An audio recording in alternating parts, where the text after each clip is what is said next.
What's going on, everybody? C4 here, and welcome back to our Madden 20 ratings prediction series, where we are going in the order of the NFL draft. We've already done the Cardinals and the 49ers. If you haven't seen that, go check that out. Now, today we are looking at the team that held the third overall pick in the draft in the New York Jets, and you can see right off the bat, they landed a superstar in the offseason in Mr. Le'Veon Bell, and hopefully he doesn't come with any baggage, because if not, I mean, this is a great get for the New York Jets, a team that I feel like they're trying to get back to the Rex Ryan days where they played good defense and they ran the ball well. And they're slowly starting to transition to that point. But let's take a look at my projected Madden 20 ratings for the Jets. Right off the bat, I mean, they are going to be an interesting team, probably a popular team to try to rebuild, because from top to bottom, still has some holes on this roster. It's still going to be probably a bottom 10 roster in the game, but it definitely helps that you had some superstar talent. And you have a very nice young quarterback here, starting off with Sam Darnold, who we gave a 77. Look at the stats last year. Was 4.9 as a starter, 2,800 passing yards, 17 touchdowns to 15 picks. I kind of actually, when he was coming out of USC, I thought he was slightly overrated. I thought he was definitely a first-round quarterback, but more of a project than a lot of people were thinking of. And I think he actually, from the couple Jet games that I watched, played a little bit better than the box score stats will let you believe. 17 and 15 for touchdowns, interceptions. I mean, that looks like just, a bang on below average season. I thought he was just average at best. So I think when it comes to Madden, you should get a 77 quick, maybe even a 77 star, depending on how they want to value the young quarterbacks in this game. But, it's still, I think it's a pretty fair rating for Sam Darnold. I think 77 is right about where he needs to be, especially using the other young quarterbacks from his draft class, like Lamar Jackson, Baker Mayfield at the top end. Lamar Jackson, Sam Darnold, Josh Rosen, all roughly about the same. Moving to the running backs, we have Le'Veon Bell, who I'm giving a 93. I think he probably, in terms of a Madden rating, 95, 96 if he played last season. But, you skip a whole year, you're going to take a little bit of a hit. But we all know what Le'Veon Bell does bring to the table. How it's going to translate in real life, I don't know. He has that, I don't know if we can call it patented, but his running style, his patient running style that worked behind a very good offensive line in Pittsburgh, I don't know how well that's going to translate in New York, where their offensive line is nowhere near the level of the Pittsburgh Steelers. And we saw how good the Steelers' offensive line was last year with James Conner being able to take up Le'Veon Bell's starting gig and seemingly, maybe obviously there's a little bit of a drop off, but wasn't nearly as big as I think a lot of Pittsburgh Steelers fans were expecting it to be. So that definitely hurt Le'Veon Bell's stock just a little bit, but he ended up getting paid. As a former running back myself, I think running back contracts are almost, compared to like every other position that's not quarterback, I think running backs are maybe the most undervalued position in the league given the amount of punishment that they take. So I'm kind of glad that Le'Veon got paid, helped the market out just a little bit. So when it comes to Madden, though, he's going to be a beast. He's still going to be very fun to use. I don't know if he probably still will hold a superstar, but I think at worst he'll be a 93 star. The rest of the running backs here, they're just solid in Montgomery, Elijah McGuire, Trent Cannon, D'Angelo Henderson. Fullback, they got Trayvon Wesco, who is a fullback tight end type hybrid. I think he's going to be best utilized here for the Jets as a fullback. So we give him a 70. That's a pretty actually good rating there for a rookie that was selected mid-late rounds, day 3. Moving to the wide receiver core, we'll start up with Robbie Anderson, who I'm giving an 82 overall. Last year in 14 games, 9 of which he started, 50 catches, 750 yards, 6 tutties. He's one of the better deep threats in football. I'll never forget when I did the mock draft 3 years ago, and I had the Eagles grabbing Robbie Anderson as a UDFA. I was like, get this guy from Temple. He's a burner. End up going as a UDFA to the Jets, and now he's emerged as one of the better deep threats in football. If only the Philadelphia Eagles watched my videos, they would have a premier type play. He has had some hiccups off the field, but I think ultimately he definitely is a big-time weapon for the Jets. I think an 82 with that 6'3", 94 speed, height, weight, speed. He's always incredibly overpowered in Madden. They brought over Jamison Crowder from the Washington Redskins. A little bit of a down year, but we do know when healthy, he probably is a top 10 slot corner in the league. So we'll give him a 79. And I think, if we're going to assume will be healthy and gets a lot of starting snaps and can play in most of the games for the Jets, this rating will go up into the 80s. He's very, very elusive on the inside. You have Quincy Enunwa, who kind of is a big slot, so kind of overlaps with what you're getting in Jamison Crowder. But Enunwa's not bad. In 11 games last year, 38 catches, 450 yards, and a touchdown. So we'll give him a 78. Rest of the wide receivers are, not that great for the Jets. Going to the tight ends, we got Chris Herndon from the U. Really, really good rookie season. 39 catches, 500 yards, 4 touchdowns, developing himself as a nice little safety net option for Sam Darnold. I'm giving him a 79. I think the upside is high. Should be a 79 quick. Leggett from Clemson, I think he's actually not that bad. I think there's enough there that he should be the second tight end, and then get a guy like Wesco and have him more as a H-back, fullback, can also chip in at tight end. So I think Leggett and Herndon, that's a pretty nice tight end combination there for the Jets, even though the ratings aren't like incredible. And there's just a lot of depth there. Moving to the offensive line, we have Kelvin Beachum, a 76. He's a bang-on average tackle, if not just slightly below average.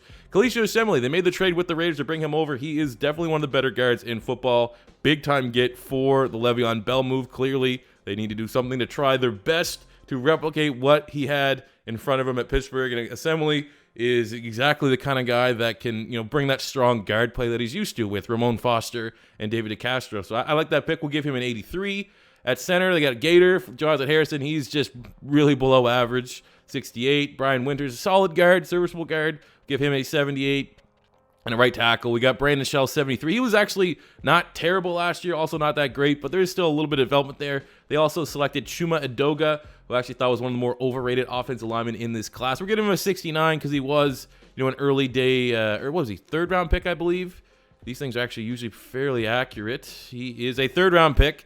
So, there could be something there. I think he's better suited actually as a right tackle than he is a left tackle, so that's why I have him here. But, work in progress. Wouldn't be surprised if at best next season he is a swing tackle for the Jets.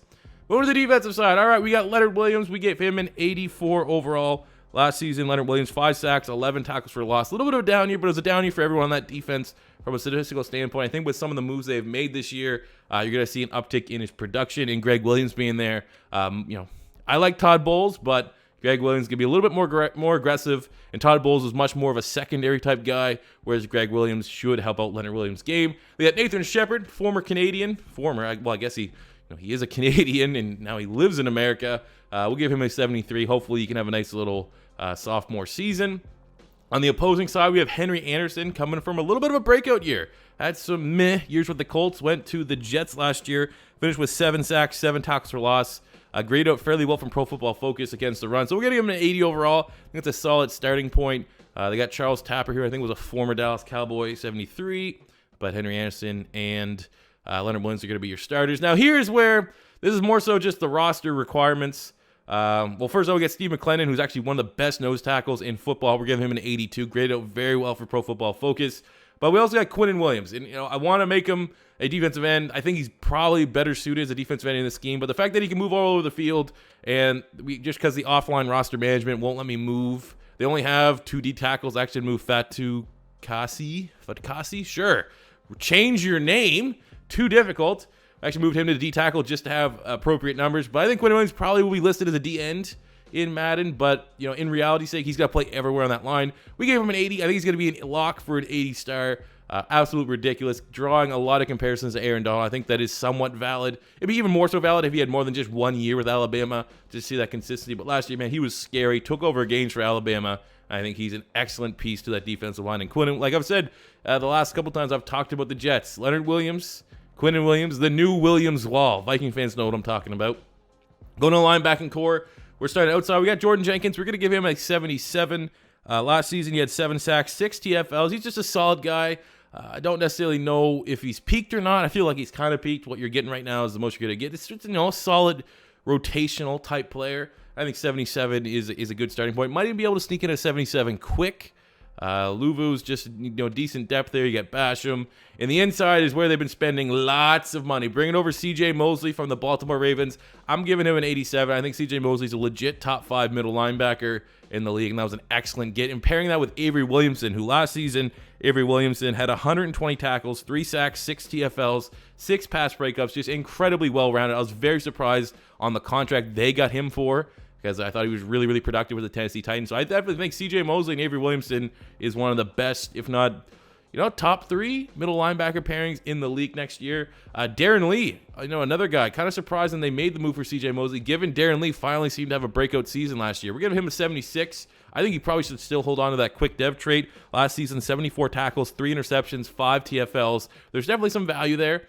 They also drafted Blake Cashman out of Minnesota fairly early. Had an outstanding combine, and his tape at Minnesota his tape at Minnesota looked like your generic white middle linebacker. There's no other way to really put it. The guy that's really, really productive at the college level, and then he always, tests middle of the park, goes 6th, 7th round. But when he went to the combine, he also tested out the waters, especially in the agility drills. So we're going to give him a 71. I think he'll probably pull a 71 quick. Lots of linebacker depth here for the Jets.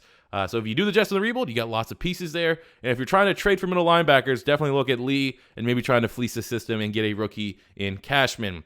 Look at the outside linebackers. We're going to start actually with Brandon Copeland, who had a nice little year last season. I think he had 5 sacks, 5 TFLs, so he's a solid rotational piece. But then they also got Jachai Polite, who had a lot of first-round buzz, ended up slipping after tanking the combine and not having great interviews. But I can tell you right now, as a Florida Gator fan, Jachai Polite's a dog. He's going to be an absolute beast for the New York Jets, and I assume he will start sooner than later for this team. They definitely need help from the outside linebackers, need more production than just what they were getting in Jordan Jenkins. I think Jachai Polite is going to bring that. He's absolutely relentless. That's definitely his biggest trait. He will not give up. He fights. He's going to be that guy in the fourth quarter when everyone else is slowing down. He's still going to be bringing the fight. I love that pickup from the Jets. Got great value in here, and I think 75 quick is a good starting point for Polite.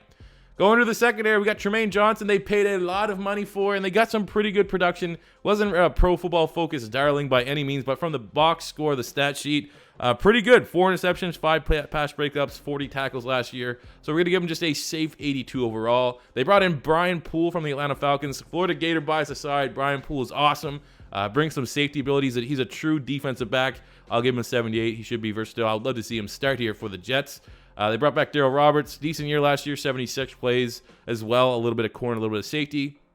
They got some speed here. Perry Nickerson. The rest is just kind of depth here for the roster. At free safety, Marcus May, more Gator. I love the Jets getting Gators. I already picked the Bills in the team to beat for me. That's not the Patriots in the AFC East, but I also like the Jets. They got a lot of Gators. Got to respect that. Marcus May last year in only 6 games. 34 tackles, an interception, and a forced fumble. I think that interception, too, was like 104 yards. It was ridiculous. So I think once he gets back to full health, him and Jamal Adams is still one of the best young safety tandems in the league. Going at strong safety, we have Jamal Adams. I'm giving him an 88. Last year, 115 tackles, 3.5 sacks, 9 TFLs, 3 forced fumbles, an interception, 12 pass breakups. Was the only guy that wasn't a special teamer. They had Andre Roberts, who was a special teamer, made the Pro Bowl, All-Pro. That made the Pro Bowl on the roster, so I'm giving him an 88. One of the best safeties. He was one of those can't-miss prospects when he was coming at LSU 2 years ago. And the Jets, they got an absolute start in the hands. Todd Bowles did a great job while he was there developing Jamal Adams and taking his game to the next level. Then on special teams, they got Catanzaro, 75, just inconsistent kicker, and Locke Edwards, a 77, a decent punter. So those are my projected Madden 20 ratings here for the New York Jets. Let me know what you feel about these ratings in the comment section below if you agree or disagree. Definitely want to hear from you Jet fans. Where do you think my predictions are going to go wrong? Who do you think maybe I overvalued? Let me know. As always, your first time stopping by, don't be afraid to hit that subscribe button, smash the like button if you enjoyed. And until next time, it's C4 saying peace